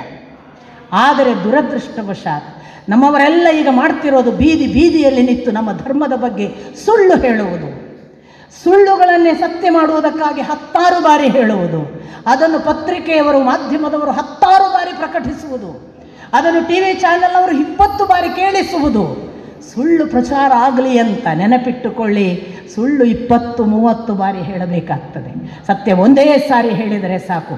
ನಾವು ಭಾರತೀಯರು, ನಮ್ಮ ಧರ್ಮ ಸತ್ಯದ ಧರ್ಮ, ನಮ್ಮ ಉಪನಿಷತ್ತುಗಳು ಸತ್ಯವನ್ನು ಕಂಡ ಋಷಿಗಳ ದಾರ್ಶನಿಕ ಆ ಮಾತು, ಅದು ಒಂದೇ ಒಂದು ಸುಳ್ಳಿಲ್ಲವಾದ್ದರಿಂದ ಇವತ್ತಿನವರೆಗೂ ಉಳಿದಿದೆ. ಇವರು ಎಷ್ಟು ದಿನ ಉಳಿತಾರೆ? ಇವತ್ತಿಗೆ ಮತ್ತೆ ಆ ಕಾಲದ ದಾರ್ಶನಿಕರ ಮಾತನ್ನು ಮತ್ತೆ ಉಪನಿಷತ್ತು ಬರೀಬೇಕು ಅಂತ ಕಾಣುವವರೆಗೆ ಉಳಿಯುತ್ತದಲ್ಲ, ಅದು ಸತ್ಯವಾದ್ದರಿಂದ ಉಳಿಯುತ್ತದೆ. ಆದ್ದರಿಂದ ಇವತ್ತು ಹರೀಶ ಭಟ್ಟರು ಮಾಡಿದ್ದು ಸತ್ಯದ ಜೊತೆಗೆ ಅನುಸಂಧಾನ. ಹರೀಶ ಭಟ್ಟರು ಮಾತ್ರವಲ್ಲ, ಇವತ್ತಿಷ್ಟು ಹೊತ್ತು ನೀವು ಕೂತಿರಲ್ಲ, ನಿಮಗೊಳಗೊಂದು ಸಣ್ಣ ಪ್ರಚೋದನೆ ಆದರೆ ಸಾಕು. ನಾನೆಲ್ಲೋ ಸುಳ್ಳಾಡಿದ್ದೇನೆ, ಸುಳ್ಳಾಡಿದ್ದರ ಫಲ ಈಗ ನಾನು ಹೀಗಿದ್ದೇನೆ, ನಾನು ಇವತ್ತಿನಿಂದ ಸುಳ್ಳಾಡೋದಿಲ್ಲ. ನೋಡಿ, ನೆನಪಿಟ್ಕೊಳ್ಬೇಕು, ವೇದವ್ಯಾಸರು ಹೇಳ್ತಾರೆ, ಬದುಕಿನ ಕಡೆಯ ಕೊನೆಯ ಘಟ್ಟದಲ್ಲಿದ್ದಾಗಲೂ ಕೂಡ ಒಬ್ಬ ವ್ಯಕ್ತಿ ಪಶ್ಚಾತ್ತಾಪ ಪಟ್ಟರೆ ಸಾಕು, ನಾನು ಇಂದಿನಿಂದ ಬದಲಾಗ್ತೇನೆ, ನನ್ನ ಹಳೆಯ ದಾರಿ ಬಿಡ್ತೇನೆ, ನನ್ನ ತಪ್ಪುಗಳನ್ನು ಕ್ಷಮಿಸು ದೇವರೇ ಅಂತ ಕನ್ವಿಕ್ಷನ್ನಿಂದ, ದೃಢ ಸಂಕಲ್ಪದ ಜೊತೆಗೆ ಅವನಿಗೆ ಶರಣಾಗತರಾದರೆ ನಿಮ್ಮ ಅಷ್ಟೂ ತಪ್ಪುಗಳು ತೊಳೆದು ಹೋಗ್ತವೆ ಅಂತ. ಏನು ಸಾಮಾನ್ಯ ಭರವಸೆಯ? ಒಬ್ಬ ಉಪನಿಷತ್ತಿನ ಋಷಿಯ ಬಗ್ಗೆ ವೇದವ್ಯಾಸರು ಅಥವಾ ಉಪನಿಷತ್ ದಾರ್ಶನಿಕರೆಲ್ಲ ಹೇಳುವ ಅಥವಾ ಬರೆದಿಟ್ಟ ಮಾತು ಏನು ಗೊತ್ತಾ? ಒಬ್ಬ ಉಪನಿಷತ್ತಿನ ಋಷಿ ಅವನ ಹಿಂದಿನ 30 ಜನಾಂಗವನ್ನು, 30 ಪರಂಪರೆಯನ್ನು, ತಲೆಮಾರುಗಳನ್ನು, ಮುಂದಿನ 30 ತಲೆಮಾರುಗಳನ್ನು ಶುದ್ಧಗೊಳಿಸುತ್ತಾನೆ. ಏನು ಕೆಪ್ಯಾಸಿಟಿ ಇರುವಂತಹ ಒಂದು, ನಾವು ಹೇಳ್ತೇವಲ್ಲ, ಈ ಬಾಂಬು ಹಾಕಿದರೆ ಇಡೀ ದೇಶ ಇರಲ್ಲ, ಅಷ್ಟು ಪವರ್ಫುಲ್ ಅಂತ. ಹಾಗೆ ನೀವು ಬಾಂಬನ್ನು ನಂಬ್ತೀರಂತಾದರೆ ಈ ವಾಕ್ಕನ್ನು ಯಾಕೆ ನಂಬೋದಿಲ್ಲ? ಈ ವಾಕ್ 30 ವರ್ಷ, 30 ತಲೆಮಾರನ್ನು ಶುದ್ಧ ಮಾಡ್ತದೆ, ಹಿಂದಿನ ಮತ್ತು ಮುಂದಿನ 30 ತಲೆಮಾರನ್ನು ಶುದ್ಧ ಮಾಡ್ತದೆ ಅಂತ ಹೇಳ್ತಾರಲ್ಲ. ಬೊಗಳೆ ಬಿಡುವುದು ಅಂತ ನಿಮಗೇನಾದರೂ ಅನ್ನಿಸಿದರೆ ನಾನು ನಿಮಗೊಂದು ಚಾಲೆಂಜ್ ಕೊಡ್ತೇನೆ. ಹರೀಶ್ ಭಟ್ಟರಿಗೆ ತಮ್ಮ ಬದುಕಿನಲ್ಲಿ ಬದಲಾವಣೆಗಳು ಏನಾಗಿವೆ ಅಂತ ಕೂತು ಕೇಳಿ ನೋಡಿ. ನೀವು ನಿಮ್ಮ ಮನೆಯಲ್ಲಿ ಪುಸ್ತಕ ಹಿಡಿದು ಓದಿ ನೋಡಿ. ನಿಮಗೆ ಪುಸ್ತಕಗಳನ್ನು ಓದುವಾಗ ಅರ್ಥ ಆಗದಿದ್ದರೂ 2 ದಾರಿ ಇದೆ. ಒಂದು, ಅರ್ಥ ಮಾಡಿ ಯಾರಿಂದಲೋ ಹೇಳಿಸಿಕೊಂಡು ಸರಿಯಾದ ಅರ್ಥವನ್ನು ತಿಳಿದು ಅದರಲ್ಲಿ ಮುಂದೆ ಹೋಗೋದು. ಇನ್ನೊಂದು, ದೇವರೇ ನನಗೆ ಅರ್ಥವಾಗುವುದಿಲ್ಲ, ನೀನಲ್ಲದೆ ನನಗಿದಕ್ಕೆ ಯಾರು ಅರ್ಥ ಹೇಳಬೇಕು, ಬಾ ನನಗೆ ನೀನೇ ತಿಳಿಸು, ನಾನು ಓದುವುದಷ್ಟೇ ಮಾಡ್ತೇನೆ, ನನ್ನನ್ನು ಕರೆಸಿಕೋ ಅಂತ ಕೂಗಿಕೊಂಡರೆ ಅವನು ಬಾರದಿದ್ದರೆ ಹೇಳಿ. ಅವನಿಗಿರುವಷ್ಟು ಕರುಣೆ ನಮ್ಮ ತಾಯಿ ತಂದೆಗಿಲ್ಲ. ಸುಲಭನೋ ಹರಿ ತನ್ನವರನು ಅರೆ ಗಳಿಗೆ ಬಿಟ್ಟಗಲನು, ರಮಾಧವನ ಒಲಿಸಲರಿಯದೆ ಪಾಮರರು ಬಳಲುವೆವು ಭವದೊಳಗೆ. ಅಂಥ ಸಾಮರ್ಥ್ಯ ಇರುವಾಗ ಅವನಿಗೆ ಬರಲಿಕ್ಕೆ ಎಷ್ಟು ಹೊತ್ತು? ನಮಗೆ ಕೂಗಿಕೊಳ್ಳಿಕ್ಕೆ ಗೊತ್ತಿಲ್ಲ. ನಮಗೆ ಏನಾಗಿದೆ ಅಂದರೆ ಅಜ್ಞಾನದ ಜೊತೆಗೆ ಸಾಂಗತ್ಯ ಇಷ್ಟ ಆಗಿಬಿಟ್ಟಿದೆ. ಬುರುಡೆ ಬಿಡೋರ ಜೊತೆಗೆ ಓಡಾಡಿ ನಾವು ಬುರುಡೆ ಬಿಟ್ಟರೆ ನಾಳೆ ನಾವು ಟಿ ವಿಯಲ್ಲಿ ಬರ್ತೇವಲ್ಲ, ನಾಳೆ ನಮ್ಮದು ಪತ್ರಿಕೆಯಲ್ಲಿ ಹೆಸರು ಬರುತ್ತಲ್ಲ, ಈ ಚಾಪಲ್ಯಕ್ಕೆ ಬಿದ್ದಿದ್ದೇವೆ ಒಂದು ಕಡೆ. ಇನ್ನೊಂದು, ನಮಗೆ ಜ್ಞಾನದ ಧಾರೆ ಏನಿತ್ತು ಅದನ್ನು ಕಳೆದ 800 ವರ್ಷಗಳ ಅವಧಿಯಲ್ಲಿ ದಾಟಿಸಬೇಕಾದ ಪರಂಪರೆ ಸುಮಾರು 800 ವರ್ಷ ಅಥವಾ 600 ವರ್ಷದಿಂದ ಕಡಿಮೆ ಆಗ್ತಾ ಬಂತು. 600 ವರ್ಷಗಳ ಆ ಕಡಿಮೆ ಆದದ್ದರ ಪರಿಣಾಮವಾಗಿ ನಾವೆಲ್ಲ ಇವತ್ತು ಅತಂತ್ರರಾಗಿದ್ದೇವೆ. ಹರೀಶ್ ಭಟ್ಟರು ಮಾಡಿರುವ ಕೆಲಸ ಅಂತಿಂಥದ್ದಲ್ಲ. ಒಬ್ಬ ಕನ್ನಡ ಬಂದರೆ ಸಾಕು, ಸಂಸ್ಕೃತ ಬಾರದೇ ಇದ್ದರೂ ಕೂಡ ಕನ್ನಡದಲ್ಲೇ ಕೂತು ಅದರ ಒಂದೊಂದು ಅಂತರಾಳವನ್ನು, ಅದರ ಆಳದಲ್ಲಿರುವ ಸತ್ಯದ ಮುತ್ತುಗಳನ್ನು ತನ್ನ ಮನೆಯ ಸಂಪತ್ತು ಮಾಡಿಕೊಳ್ಳಬಹುದಾದಷ್ಟು ಸರಳವಾಗಿ ಯಾವ ವಿಶೇಷ ಜ್ಞಾನವೋ ವಿಶೇಷ ಪ್ರಯತ್ನವೋ ಇಲ್ಲದೆ ಕೇವಲ ಸಮರ್ಪಣೆಯಿಂದ, ಕೇವಲ ಭಕ್ತಿಯಿಂದ ಇವತ್ತು ಒಂದು ಉಪನಿಷತ್ತು ಓದಿಬಿಡ್ತೇನೆ. ಯಾಕೆ ಗೊತ್ತಾ? ಅರ್ಧ ಪುಟದ ಉಪನಿಷತ್ತುಗಳಿವೆ, ಒಂದೇ ಸಾಲಿನ ಉಪನಿಷತ್ತಿದೆ, ಕೆಲವು 1.5 ಪುಟದ ಉಪನಿಷತ್ತಿದೆ. ದಿನಕ್ಕೆ ಒಂದು ಉಪನಿಷತ್ತು ಓದ್ತೇನೆ. ಅಷ್ಟು ಸಂಕಲ್ಪ ಮಾಡಿಕೊಂಡರೆ ಹರೀಶ ಭಟ್ಟರಿಗೆ ನಾವು ಸಲ್ಲಿಸಬಹುದಾದ ಅತ್ಯಂತ ದೊಡ್ಡ ಗೌರವ ಅದು. ಕನ್ನಡಿಗರಾದ ನಮಗೆ ಅಶೋಕ್ ಹಾರ್ನಳ್ಳಿ ಅವರು ಗೂಗಲ್ ಸರ್ಚ್ ಮಾಡಿ ಹೇಳ್ತಾ ಇದ್ದರು, ಇಷ್ಟರವರೆಗೆ 30 ಉಪನಿಷತ್ತುಗಳನ್ನು ಯಾರೋ ಕೊಟ್ಟಿದ್ದಾರೆ, ಇಷ್ಟು ಸಮಗ್ರವಾಗಿ ಯಾರೂ ಕೊಟ್ಟಿಲ್ಲ ಅಂತ. ಇದು ನಮ್ಮ ಪುಣ್ಯ ಅಲ್ವಾ? ಕೇವಲ 30 ಉಪನಿಷತ್ತು, ಅದು ಕೂಡ ಮೂಲ ಸಂಸ್ಕೃತ ಶ್ಲೋಕ ಇಲ್ಲದೆ ಅರ್ಥವನ್ನು ಇಂಗ್ಲೀಷ್ನಲ್ಲಿ ಕೊಟ್ಟದ್ದೊಂದು ಬಿಟ್ಟರೆ ಇದು ಪ್ರಥಮ ಇತಿಹಾಸ. ಇದು ಕನ್ನಡಿಗರಿಗೆ ಒದಗಿರುವ ಬಹಳ ದೊಡ್ಡ ಸಂಪತ್ತು. ಹಿರಿಯರು ಹೇಳ್ತಾರಲ್ಲ, ಕೊಂಡಾಡಿ ಅಂತ. ಕೊಂಡು ಆಡಿ, ಪುಸ್ತಕವನ್ನು ಕೊಂಡಾಡಿ ಆ ಮೂಲಕ ದಿನಕ್ಕೊಂದು ಉಪನಿಷತ್ತನ್ನು ಓದಿ ಪುಸ್ತಕ ಮುಗಿಯುವ ದಿನ ನಿಮಗೆ ಏನಾದರೂ ಬದಲಾವಣೆ ಆಗದೇ ಇದ್ದರೆ ನನ್ನ ಹತ್ರ ಬನ್ನಿ. ನಿಮಗೆ ಬದಲಾವಣೆ ಆಗಿದ್ದರೆ ನನ್ನನ್ನು ಮರೆತು ಬಿಡಿ. ಅದು ಉಪನಿಷತ್ತು ಋಷಿಗಳೆಲ್ಲ ಹೇಳಿದ್ದು ನಮ್ಮನ್ನು ಮರೆಯಿರಿ, ನೀವು ಬೆಳೆಯಿರಿ ಅಂತ. ನನ್ನ ಗುರುಗಳು ಮಾಡಿದ್ದು ಅದನ್ನೇ. ನಾನು ಇದ್ದೇನೆ ಅನ್ನುವ ಒಂದು ಹೆಜ್ಜೆಯ ಗುರುತು ಉಳಿಯಬಾರದು, ಹಾಗೆ ಬೆಳೆ ಮಗಳೇ ಅಂತ. ಇದು ದೊಡ್ಡವರ ಉಪನಿಷತ್ ದಾರ್ಶನಿಕರ ದಾರಿ. ಅಂಥ ಮಾರ್ಗ ನಡೆದದ್ದನ್ನು ನಮ್ಮ ಮುಂದೆ ತೆರೆದಿಟ್ಟಿದ್ದಾರೆ ಹರೀಶ್ ಭಟ್ಟರು. ನಮಗೆ ಭಗವಂತ ಕಣ್ಣು ಕೊಟ್ಟಿದ್ದಾನೆ, ಒಳ್ಳೆಯ ಕನ್ನಡ ಭಾಷೆ ಬಂದಿದೆ, ಓದುವುದಕ್ಕೆ ದೇವರು ಅನುಗ್ರಹ ಮಾಡಿದ್ದಾನೆ. ದಯವಿಟ್ಟು 1 ಪುಟ ದಿನಕ್ಕೆ 1 ಉಪನಿಷತ್ತು ಓದಿ, ಅದು ಮಾಡಬಹುದಾದ ಪರಿಣಾಮವನ್ನು ಅನುಭವಿಸಿ, ಆ ಬಳಿಕ ಆ ಅನುಭವದ ಮೂಸೆಯಲ್ಲಿ ಮತ್ತೊಮ್ಮೆ ಮಿಲನ ಆಗಬೇಕು ಅಂತ ಹಂಬಲ ಬಂದರೆ ಖಂಡಿತ ನೀವು ಹೇಳಿದಲ್ಲಿ ಸೇರೋಣ. ಅಂಥದ್ದೊಂದು ಅವಕಾಶಕ್ಕಾಗಿ ಈ ಭಗವಂತನ ಸನ್ನಿಧಿಯ ಹಾಗೆ ಇರುವ ಗುರುಪೀಠದ ಮುಂದೆ ನನಗೆ ನನ್ನ ಒಳಗೆ ಆದ ಆ ಸಂಚಾರ, ಅದು ಮಾಡಿರುವ ಪಾದದಿಂದ ಶಿಖರಾಗ್ರದವರೆಗೆ ನಾನು ಇಷ್ಟು ಅದನ್ನು ಓದ್ತಾ ಅನೇಕರಿಗೆ ಅನಿಸಿರ್ಬೋದು ಭಯಂಕರ ಉಗ್ರ ಆಗಿದ್ದಾಳೆ ಇವಳು ಅಂತ. ಹೌದು, ಸುಡುವ ಹಾಗಾಗಿದ್ದೇನೆ ಇಷ್ಟು ಓದಿ. ಆ ಸುಡುವ ಭಸ್ಮ ಎಲ್ಲಿಗೆ ಹಾಕುವುದು ಅನ್ನುವ ಹಾಗೆ ನನ್ನೊಳಗೆ ಉರಿ ಎದ್ದಿದೆ. ಅದೆಲ್ಲಕ್ಕೂ ಕಾರಣ ಹರೀಶ್ ಭಟ್ಟರ ಅನುವಾದ. ಅದು ದಾರ್ಶನಿಕರ ಸತ್ಯದ ಬೆಂಕಿ. ಆ ಬೆಂಕಿ ನಮ್ಮನ್ನು ಸುಟ್ಟಷ್ಟು ಒಳ್ಳೆಯದು. ಸುಡುವುದಕ್ಕೆ ಸಿದ್ಧರಾಗಿ ಸುಟ್ಟುಕೊಳ್ಳಿ. ನಮಸ್ಕಾರ.